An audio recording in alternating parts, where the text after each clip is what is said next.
I would like to tell you guys the story of Polyidus. Oh, Polyidus. Polyidus, the man of many ideas. His name literally means many ideas. So do you guys, have you guys ever heard of the Minoans? Yes.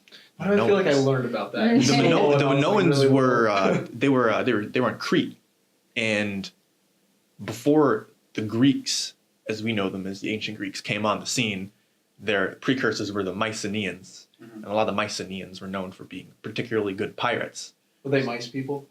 I'm afraid not. Little rat-faced people. But they're pirates and they're jerks and they're messing up the Minoans. And so the story is about this famous king named King Minos. He's responsible for the myth that you might know of the Minotaur being trapped in the labyrinth. Oh, yeah. He's the one who built the labyrinth to put the Minotaur in and trap him there. Oh, right. So the story goes that one day it's him and his queen, Right. and his son, Glaucus. Glaucus, that's Glaucus. right. Yep. I know the story. I know the story. I know, right? It means blue-gray, Glaucus. I think. Yep. So there's just a little side note. There's this really cool calf that the king has in his herd of a bunch of the royal cattle, and this calf changes colors apparently from white to red to black. It cycles through it. So modern day, like, organic. Yeah. Sorry. So, All right, go on. my God. My bad. So Glaucus is off playing one day, and he ends up coming across this cellar near the palace, and he's going through the cellar, and he finds this big vat of honey, and in full Winnie the Pooh style, but a million times worse, he starts eating the honey, and he falls into this vat, and he drowns and dies. Yes. So now there's a dead kid stuck in the honey. Hell of a way to go out. So the king and the queen are freaking out. They don't know where their son has gone. So they consult this nearby super magician who's very wise. And they go, oh, super magician, because I cannot remember super magician's name. So super magician, Dan. Super magician Dan. We need you to use your powers to help us find our son. And he goes, no sweat, I got this. So he does his scrying technique in his magic pool of whatever water and lights some incense or whatever, and he looks in, and he doesn't know where, maybe does some drugs, probably does some drugs, and doesn't know where the kid is.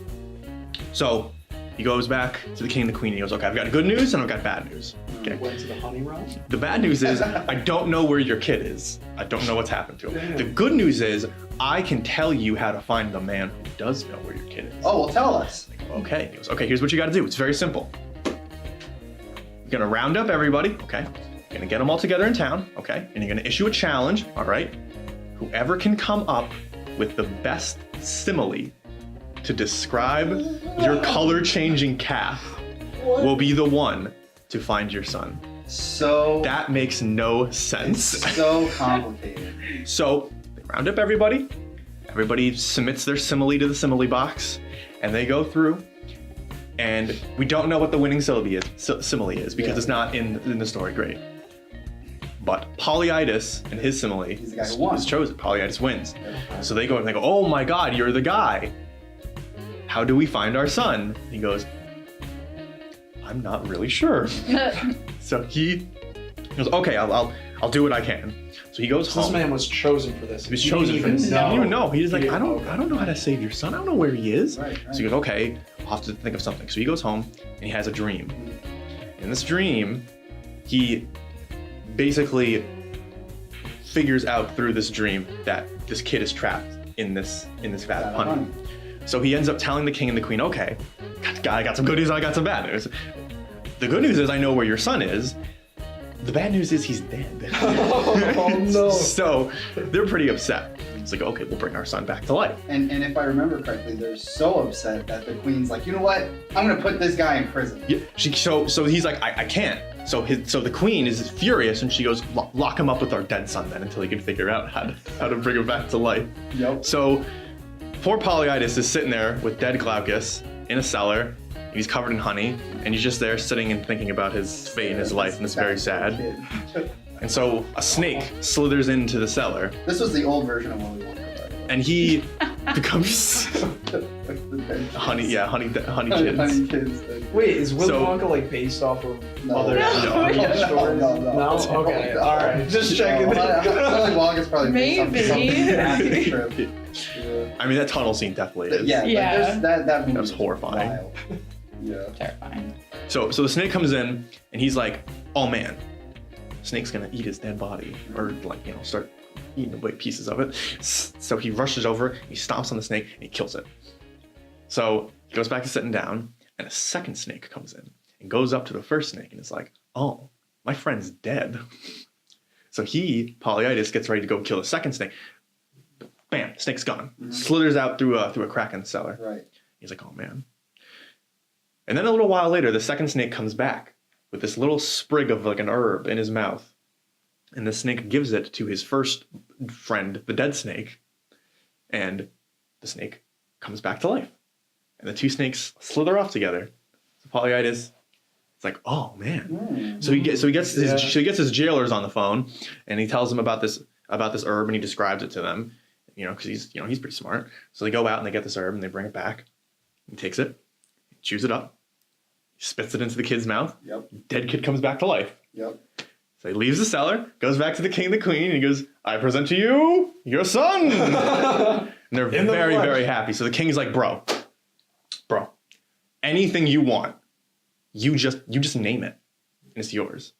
What Well, if he requested honey and then like he just like elbows the kid and the kid just like vomits the honey up? Here you go. I want your son. Drown it in honey. I've always wanted a son. I'm gonna take your son.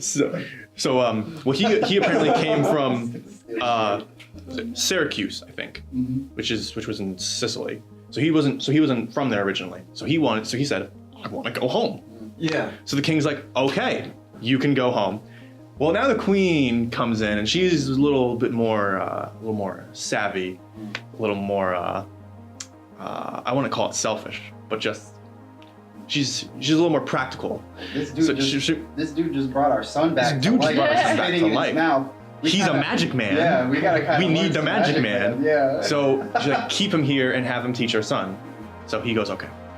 So he backtracks and he goes, all right, new plan. You can leave, but first you got to teach my son all of your secrets. And he goes, I mean, what is he gonna say? He can't say no. So he goes, all right. So for the next several years, he teaches young Glaucus all of his magic secrets, all of his wisdom. Glaucus. And then it's finally done. Glaucus. Glaucus. It sounds like you're like. Sounds like you're spitting. Yeah, it sounds like you're flumming up the name. Glaucus. Sounds like glucose. Yeah, sounds like it Glucose. does that. Oh, that's a Yeah. Yeah. And he goes to the king and he goes, all right, I'm done. Taught your son everything I know. It's time for you to honor your bargain and let me go. And he goes, No. okay. So he gets together a group of soldiers to escort him down to the docks, and Glaucus goes with him. And they're standing there, and he had an okay time living there. Like, I hate the guy, so there's like some nice goodbyes and everything. And then he stands there and he goes, Glaucus, my boy, you've been a good student. Now I need you to do one final favor for your master. He goes, okay, of course, master. What is it? Anything you want. I need you to spit in my mouth. What? Exactly. So does it kill him or what happens? So he goes, That's kind of weird. Weird flex, but okay. very weird flex, but all right. So he spits in his mouth, and Polyidus gets on a ship. The ship casts off, starts sailing away into the sunset. And Glaucus dies. And Glaucus is just standing there, and he realizes, in a sudden, just like in one moment, everything that he had been taught over all those years is gone. It's gone from his head. Completely gone. He spat it into Polyidus' mouth. Somehow, all of his magic secrets was in the spit. And the master magician took back all of his secrets and sailed off, never to be seen again. Oh my god, hell yeah. Yeah, it's an old tale. It's And that's the story of Polyidus. But technically, the snake was kind of, in a way, responsible for saving the sun, because... Yeah, it really was. I wonder if he hadn't killed the snake, if the snake would have just tried to save the little boy anyways. Yeah, can you That's a imagine? good point. That's a good point when you really think about it. Well, I guess the reason we're bringing this up is because we all really like spitting in each other's mouths. And it's a pastime as somebody. It's a pastime that we've all gotten really comfortable with. So I'm glad that you brought Is that it up. really? Yeah, it's time to go for round 3. So gross. I can't even imagine that. Like, can you imagine going to school for years and having a teacher that you really like and they're really smart, and then one day they're like, "Hey, can you do me a favor and just spit in my mouth? Just spit in my mouth." It's better than the other things what that are they you, would ask. Pansy? Just spit in my mouth. I would have been so confused. I would have been like, why? Like, why do you want me to do this? Yeah, I would have asked. I would have questioned it more, but... If it's a magic man, I would have just been like, okay. Okay. If it's a magic man, you would have just done it. And after he gave you so much, like, he The dude gave brought you back to the dead. Yeah, that's a good point. That is a good point. So then, where do you draw the line with the magic man? I guess the line would have to be drawn, like, I don't know, maybe want to anything, kill you. anything sexually. Yeah, that or murder. Yeah, murder. Or murder. Yeah. I want you to kill your mother. No can do, magic man. I'll spit your mouth all day. Yeah. That's gross. That's disgusting. That really is disgusting. Well, that was a good story. I love that story. I love that part. That's a great punchline right there. It's like, I need you to do one thing. Everybody's like, yeah, what's it going to be? Spit in my mouth. Everybody just kind of has Glaucus's reaction. Oh my god. You what? You what, mate? Oh my god. You're the ringleader. You're the ringleader, yeah. Oh, that's funny. Where did you hear about the story first or read about it? Terrence McKenna, one of his lectures, he mentioned it. That guy's great. Actually, yeah, I think that's where I heard it. God, so much wisdom from that guy. Yeah. He's got a lot of good stuff. He's got a tapestry of knowledge up there because there's just like so many different stuff he shoots through. Very cool. Good thing he didn't ask you to spit in his mouth. I mean, if he really wanted me to. Rest in peace, McKenna. So what do you think the deeper meaning of that is? Do you think there's some kind of deeper meaning to that story? I think there's a bunch of things in there. I've been thinking a lot about it. Because the snakes are of cultural significance, as they show up in a lot of different stories throughout history in multiple different cultures. I think the ending is supposed to be about something along the lines of like a deeper sense, don't push the envelope too far. I see. Because You'll have to spit in some old dude's mouth. exactly. Okay. That's the moral of the story. Just accept the fact that he brought your dead kid back from the dead. Yes. And don't try to get all of his secrets. This happens every day. Because then he's just gonna trick you to spit in his mouth, and then you're left with nothing. Yeah, this happens every day. It's a common occurrence. Dead kids fall in honey, they get brought back to life. That's why Willy Wonka was able to make so much money. Because he just kept bringing them back and then back into the honey. Exactly. Oh my goodness. But I think that's a big part, because it's like the fact that he brought their son back to life and gave them their son back, that's all they wanted. That was what they said they needed him to do, and they were even going to punish him in like a terrible way. They're going to lock him in a room until he rotted to death with a dead kid covered in honey. That's horrible. Yeah. And then he does It it. depends on the person. I mean, Yeah, but not this guy. I bet there's a lot of Catholic priests who You just had to go for it. You saw your chance and you took it. That was terrible. Oh my gosh. But then that's not good enough. And it's as though you gave us exactly what we wanted, but now we want more. We immediately need more. Yeah. It's like when an employer asks you to do they give you a clear set of directions, you follow them, and then they go back and say, oh, well, wait, now we want to do this differently. You have to go back and change it. It's like... Or it's like you do what they say, but then they ask you, why didn't you go above and beyond what I asked? Yeah. You know, it's like, well, you didn't... There's only so much that you can give, I guess is the point. It's always good to kind of give a little bit more, but in that case, it's like, hey, I just went to go enter into a simile contest about a cow. Yeah. Like, I did not expect to have to bring your son back from the dead. This is a little much. And now you want me to be your slave for 3 years or something like that and teach your kid? It's just ridiculous. That's ridiculous. I would have put my foot down. I would have said, okay, you're going to pay me $1 million a year. And not only that, but I'm going to get benefits. And I'm going to be a lord or a knight of some sort. Like, I want the whole entire shebang. Because I know in a few years, that kid's going to spit in my mouth. And none of this is going to matter. You're going to say it to the king? Heck yeah. What is he going to do? He's going to kill the guy who has all the knowledge? I'm I have the upper hand. Kill me. I would rather die here in this crappy country if you're not gonna let me go back home. Wow. You know what I mean? Like you're gonna give me what I want because I brought your son back from the dead. I could easily take that life. Put him back in the I'll dirt. put him back in the dirt. I'll put him back in the dirt.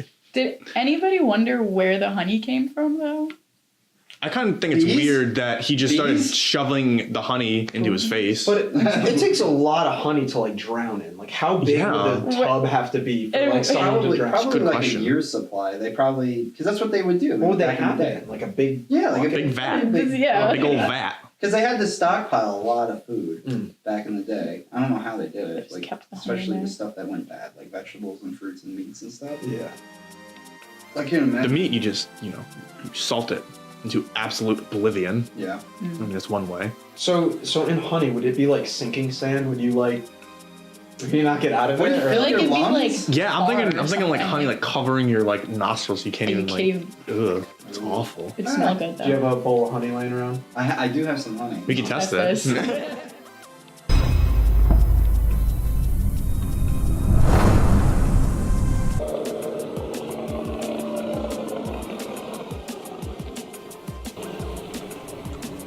Hi there. We at Team Psycosmos like to have a lot of fun and make a lot of jokes. But one thing that isn't funny, zebra mussel infested waters. If you or a loved one is engaged in activity in these waters, please be aware that there's high bacteria content and you should not eat the mussels. Also, if you'd like, be sure to like, subscribe, hit that notification bell, and support us on Patreon, Facebook, or Twitter, and Instagram.